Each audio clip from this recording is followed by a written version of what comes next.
In today's video, we're going to go over 7 things that poor people waste money on, and this is a part 2 to a previous video I have done, which you will see a link to in the description.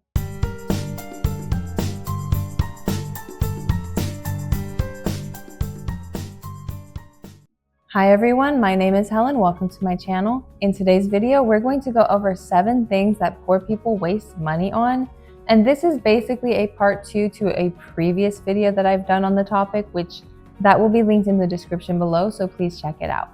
Now, let's just jump right into it. The first thing that a lot of poor people will waste money on is actually unnecessary driving. When it comes to driving, a lot of people will drive around and add extra miles to their car, and they won't really think too much about those extra miles. Maybe you have to run errands one day and you go to the store over here on one side of town, and then you realize, oh, I need to go to the other side of the town to get something from this other store, and oh, I forgot to drop my laundry over here, and you just do this unnecessary driving. Now, instead of lining up your chores according to what is the most appropriate route for driving, you end up adding an extra mile here, an extra mile there, a couple extra miles every time that you're driving around doing these errands. Now, the thing you have to keep in mind is that every single mile that you add to your car, every single extra mile that you're driving, that's not just gas costs. There's other factors involved. There's a lot that goes into the amount that you have to pay for that. The Bureau of Transportation Statistics actually states that for every single mile that you add to your car, you're actually paying about 72 cents. That's quite a bit of money when you look at a 20-mile extra trip that you've taken just driving around doing errands.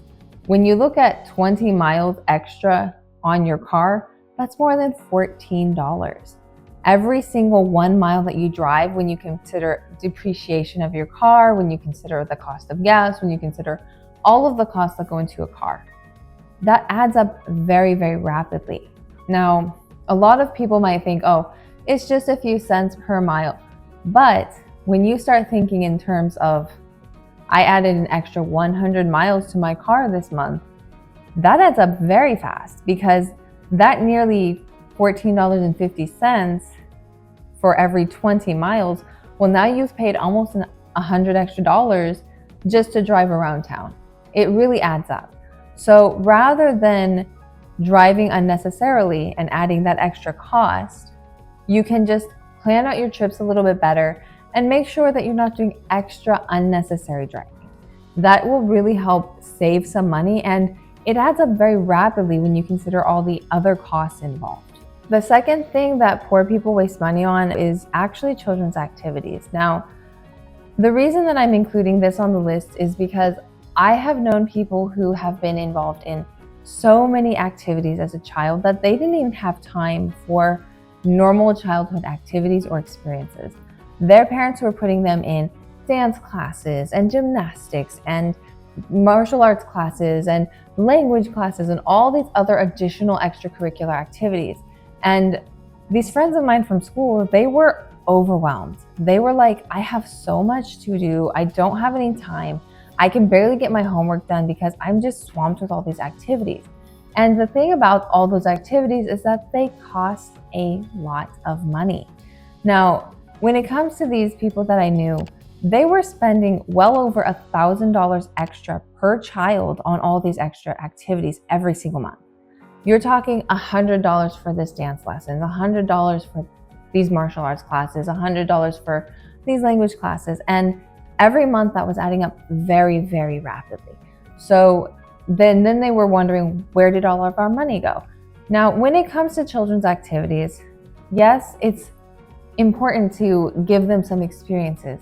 However, you want to make sure those experiences are positive for your children. Rather than putting your children in 5 or 6 or 7 activities every single week, pick one activity that you feel is important. Maybe pick 2 if you have a couple that you think are important, but don't go past that. Keep it to 1 or 2. If your children don't like that activity, let's say your child doesn't like dance lessons. Maybe they're more interested in martial arts lessons. So take them out of the dance lessons and put them into martial arts lessons the next month. Let them explore these interests one at a time That way they can really focus on those interests. It has a few different benefits. For one thing, they're not spending all their time in extracurriculars. The second benefit is that they are exploring interests, but one at a time, so they can focus on those interests. And the third benefit is that you are not spending unnecessary money on all of these activities that are not benefiting your children. The other thing to keep in mind when it comes to children's activities is that when you put them in just one lesson, that gives them the chance to build up one specific skill. That is how they become an expert in that skill. So let's say you want your child to be an Olympic level gymnast. Well, they're only going to become that if they can focus only on gymnastics. You can't be putting them into gymnastics, martial arts, and all these other activities and expect them to become a world-renowned gymnast. It just simply doesn't work that way. You need to give them the best opportunity to not only enjoy the activity, but also to hone those skills that you really want them to develop. The third thing that poor people often waste money on is actually car insurance. Now, car insurance is one of those things that you do need to have. It is generally required by law, at least in the United States, though the exact amount that you must obtain for each state may vary. So most states will require some level of liability insurance on your car, but the amount that you're required to carry may differ by state. There's some differences in how much they require and what kinds that they require, but generally speaking, you do need some level of car insurance. That's where people can often go wrong though, because you don't need every single thing on your car insurance. You don't need to have comprehensive car insurance that covers things that you just aren't likely to run into. So for example, if you are not likely to be in an area where vandalism is a big concern, perhaps you keep your car in a garage so you don't really have any concerns about your car being vandalized, you probably don't need insurance for vandalism. That's just how it is. And when it comes to car insurance, a lot of people also overlook potential discounts that apply to them. There's two factors where you may be overpaying. You may have too much car insurance, meaning you have things that are covered that you don't actually need to be covered. Those add up very quickly.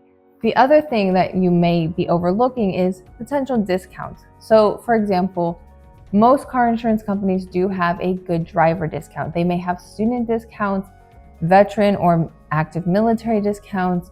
You may have a number of discounts. In fact, if you are not a very big driver, if you don't drive very much, you might have a discount for low mileage. You might also have a discount for putting your car in the garage.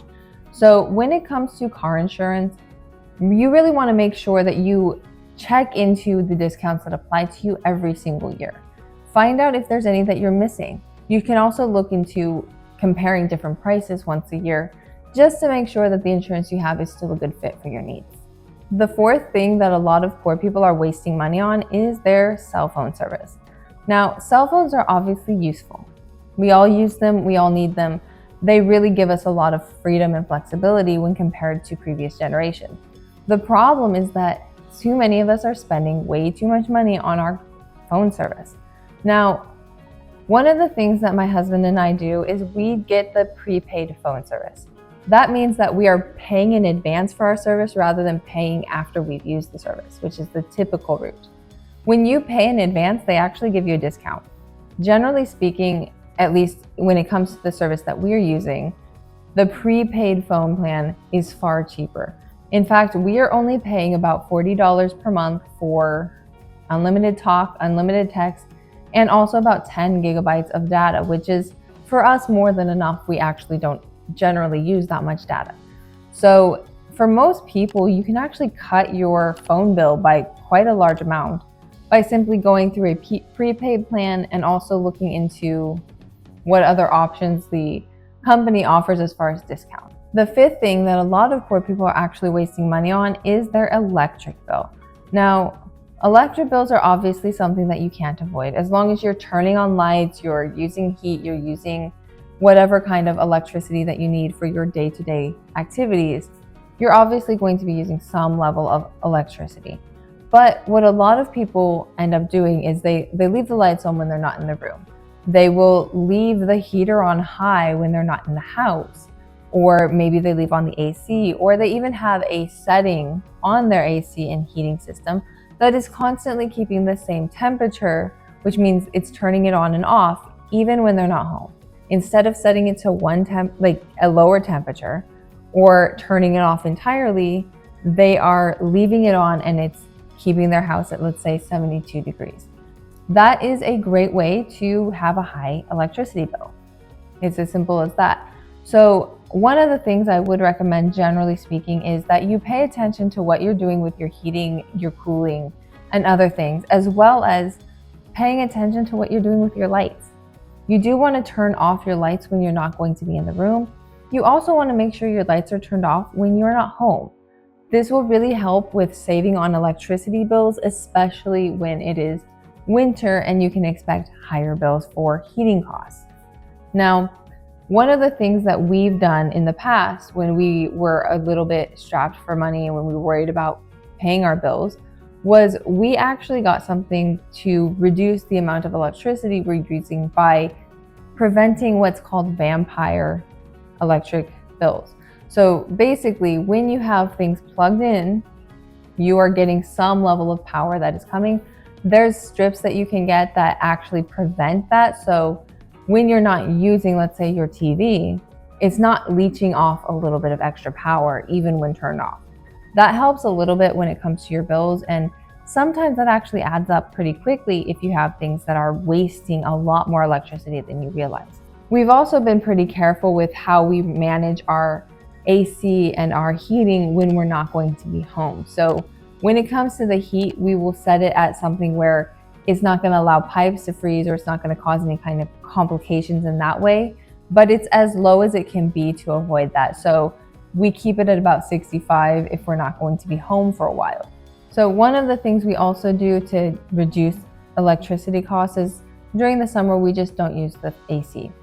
We will use a fan instead, which is usually good enough for most weather conditions. Now, of course, if it is really, really hot, we might turn on the AC, but we'll turn it on for short times and then turn it off and do it that way in order to avoid unnecessary electricity bills.